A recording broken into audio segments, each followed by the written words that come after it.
life goes on. None of that's happening the way we thought it would be happening.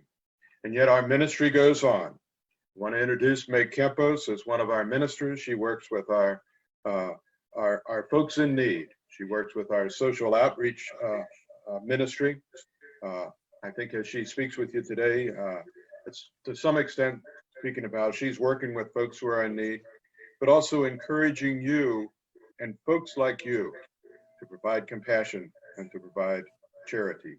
So Meg, thanks for all you're doing. Thanks for the way that you're able to touch the hearts of people who are eager and ready to help. And thanks for the compassion that you offer from your spirit as you care for brothers and sisters who are living on the edge. Thank you. So the pandemic, we all know the challenges that are out there during this time. But one thing that has come out that is so beautiful is just seeing how many people are stepping forward, wanting to help meet the needs of others. And so while we always have people in need, the challenges of hunger for many are ongoing, including, getting behind on bills.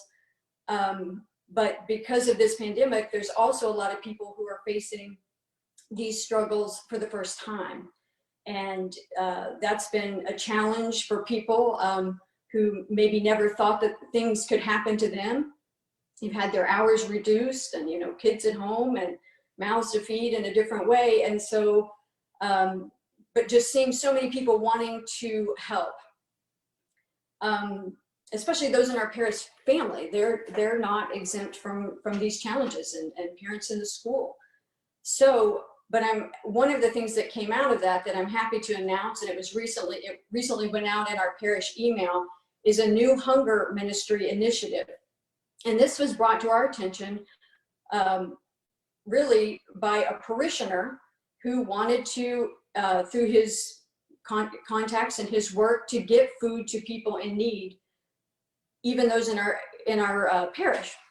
So starting May 8th, which is next Friday, every week we will offer 2 hot meals, a boxed lunch and a dinner for each member in a household in need. And we really don't know what to expect for the first time.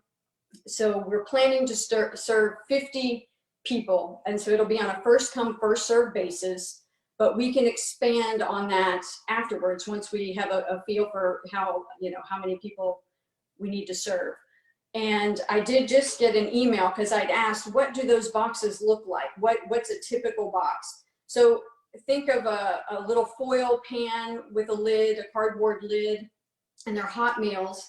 And let's see, it just popped in. So an example lunch that would be distributed would be a vegetarian taco, sweet potato fries, salad. An example of a dinner could be barbecue chicken, green beans, mashed potatoes, salad. So they're of good nutritional value, and hopefully they're tasty. I'm kind of imagining it as something like an airplane meal or something better. So again, March 8th we'll start to do that. So meals can be picked up at Christ the King. So we're gonna set up on the Heman Hall side, so that's on Providence.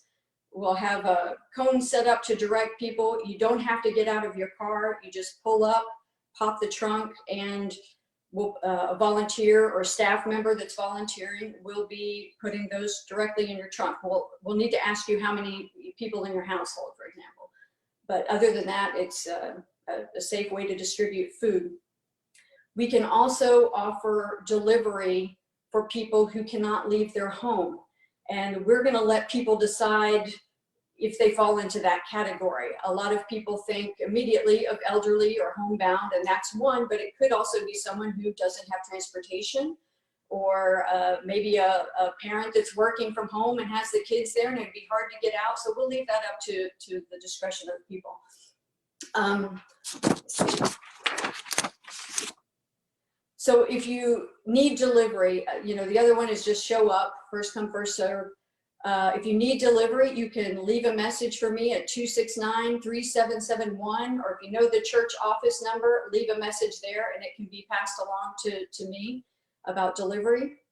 But we really want, you to think about if you're in need, or if you know someone in need, a neighbor, a friend, or just through your connections, you know, or others that need, please let them know of this service.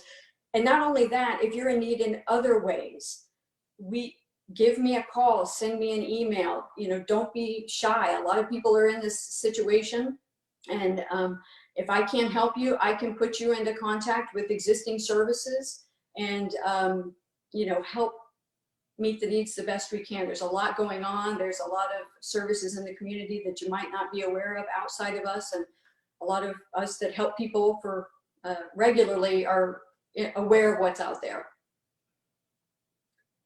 So the other thing is we need volunteers. Like I said, the first week, it's going to be a good combination of staff and volunteers, but we'll need others to step forward each week, each Friday, to help with this initiative. So, and I think those that have stepped forward already.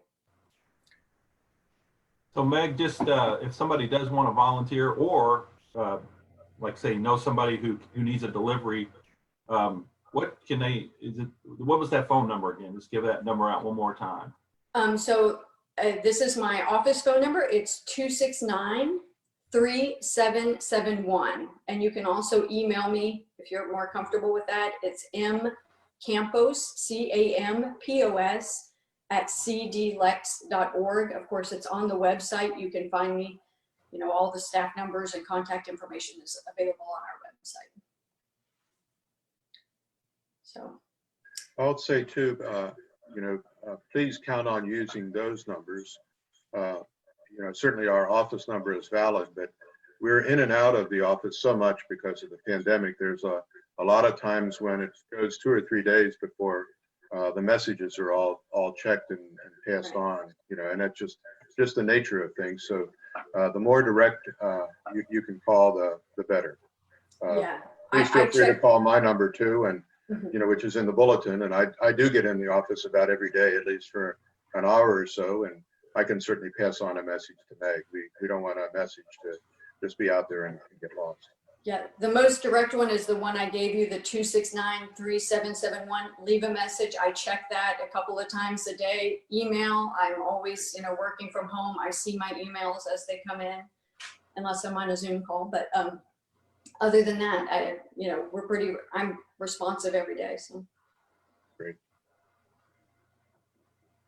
Any questions? Anything?